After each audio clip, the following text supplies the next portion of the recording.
ഉണർന്നിരിക്കുമ്പോൾ ഉദാസീനമായിട്ടൊരു നിമിഷവും കളയരുതൊരാളും. എത്ര അർത്ഥവത്തായ വരികളാണല്ലേ. സംശയിക്കേണ്ട, സാക്ഷാൽ കുഞ്ഞുണ്ണി മാഷിന്റെ വരികളാണ് ഞാനീ പറഞ്ഞത്. ഞായറാഴ്ചയുടെ ഒരു ആലസ്യത്തിലാണ് എല്ലാവരും എന്നറിയാം. എങ്കിലും ഇന്നത്തെ ദിവസമെന്നല്ല, ഉണർന്നിരിക്കുന്ന ഓരോ നിമിഷവും ക്രിയാത്മകമാക്കാൻ കുഞ്ഞുണ്ണി മാഷ് നമ്മളോട് പറയുകയാണ്. ഇതോടനുബന്ധിച്ചുള്ള ഒരു കഥ കൂടി പറയാം. വിശന്ന് വലഞ്ഞു നടന്ന ഒരു കഴുതയുടെ കഥയാണ് കേട്ടോ. കുറച്ച് ദിവസങ്ങളായി പട്ടിണിയിലായ ഒരു കഴുത ഭക്ഷണം തേടി ഒരു വയലിലെത്തി. അവിടെ 2 സ്ഥലങ്ങളിൽ കച്ചിയില്ലേ, കച്ചി, നമ്മൾ ഈ വൈക്കോൽ എന്ന് പറയും, വൈക്കോൽ കൂട്ടിയിട്ടിരിക്കുന്നത് കണ്ടു. ഭക്ഷണം കണ്ടു. ആ സന്തോഷത്തിൽ തുള്ളിച്ചാടിയ കഴുതയ്ക്ക് ഏത് കഴിക്കണമെന്നുള്ളൊരു സംശയമായി. കൺഫ്യൂഷൻ തീർക്കണമേ എന്ന കഴുത പാടിക്കാണും. കഴുത 2 കച്ചിയിലും പോയി അതിൻ്റെ മണവും സൗന്ദര്യവും ഒക്കെ തീരുമാനമെടുക്കുമ്പോഴേക്കും എന്ത് സംഭവിച്ചു? ആളുകളെത്തി ഈ കച്ചി മുഴുവൻ തലയിലേറ്റി കൊണ്ടുപോയി.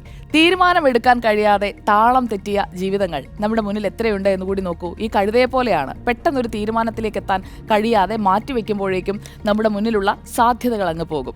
തെരഞ്ഞെടുപ്പുകൾ വൈകരുത്. തെറ്റായ തീരുമാനമാണെങ്കിലും അതങ്ങ് എടുക്കുക. തിരുത്താൻ സമയമുണ്ട് നമുക്ക്. തീരുമാനം എടുക്കാനേ കഴിഞ്ഞില്ല എങ്കിൽ നമ്മൾ എവിടെയാണോ അവിടെ തന്നെ നമ്മൾ അങ്ങ് നിന്നുപോകും.